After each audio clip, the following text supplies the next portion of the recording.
Daylight, my MVVs, welcome. Yes, so Ipetu Ayegbagu became a silent graveyard before anyone even understood what was happening.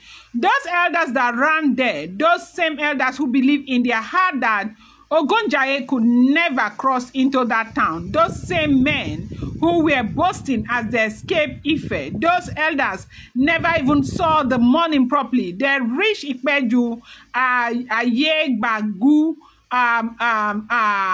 around, as in at the early hours of the morning. That is, they were panting, shaking, sweating, yet congratulating themselves. They were mocking the people in the palace, saying, "Let the great lion release Ogünjãyi now. We are safe here. He cannot pass the border." They even laughed as they locked the doors of the small room they were hiding in, thinking nobody would dare come and look for them. They didn't know that death does not respect distance, border, or hiding places.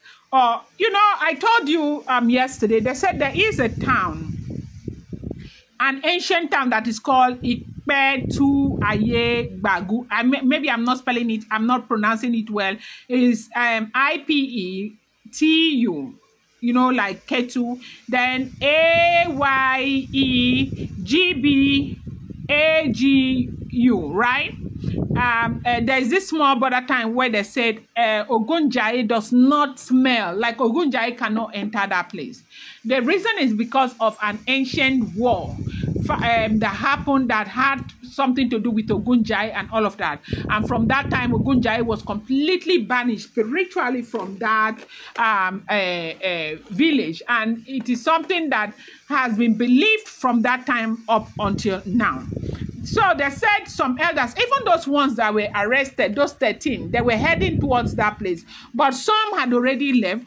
They did not catch them. They headed and they entered the town. By midnight, the fear inside the small room became thicker than the darkness. One of them said he was feeling cold, yet the weather was hot. Another said he was hearing footsteps outside.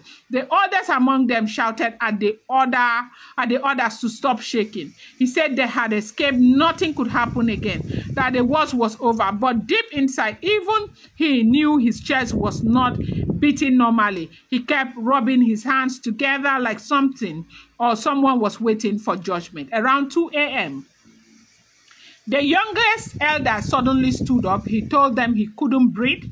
He said he felt something pressing his neck. They rushed to him, but his eyes were already rolling back. Before they could even shout for help, he collapsed. The other froze. Nothing touched him again. Fear swallowed every ounce of boldness they were pretending to have. One by one, each of them started confessing things nobody asked them. They were whispering to themselves, calling the name of their ancestors, asking for forgiveness, calling the names of their children, their wives, and everything, and begging for forgiveness. But by the time it was already too late, something strange entered that room. They couldn't explain it. They said the air suddenly changed. It became heavy like, sand entering their chest. One of them shouted that he saw a shadow move across the wall. Another one said he felt as if someone just walked behind him. They didn't know when they all clustered together in the middle of the room like, frightened children. Sweat was pouring down their bodies, yet the place, felt cold.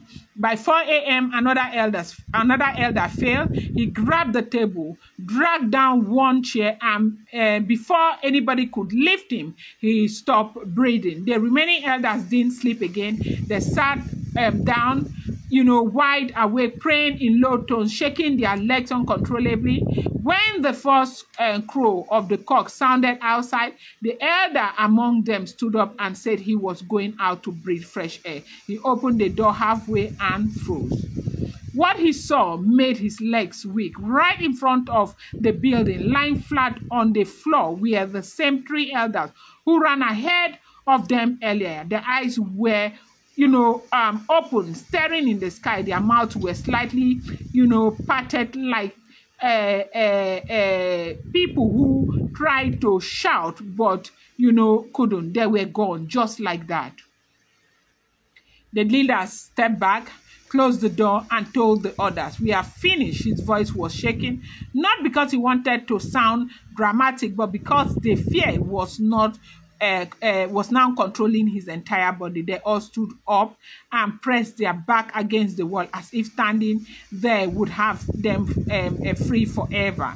Then something unbelievable happened around 5:30 a.m. They heard footsteps, slow, heavy footsteps, like someone dragging something. They thought it was villagers. One of them even started crying, saying they should surrender before they were punished for running from Ile-Ife. But those footsteps didn't sound human. They didn't sound normal. They sounded like someone walking with chains. When the first light of dawn entered the small window, the elders forced the door open again, thinking maybe it was their imagination. But soon as the door opened fully and the sunlight touched them, they began coughing blood. So basically, it's not all of them that died. You know, what happened was that some of them actually ran from Ogünjãyi out of fear, as in real fear, not because they were guilty of anything, not because they touched anything, not because they were involved in that stuff, this thing. You know that in Ile-Ife, when they hear Ogünjãyi, they don't even want. People will start sending their children to cities, go and stay with your auntie, go and stay with your uncle, go and stay with your sister, and all of that.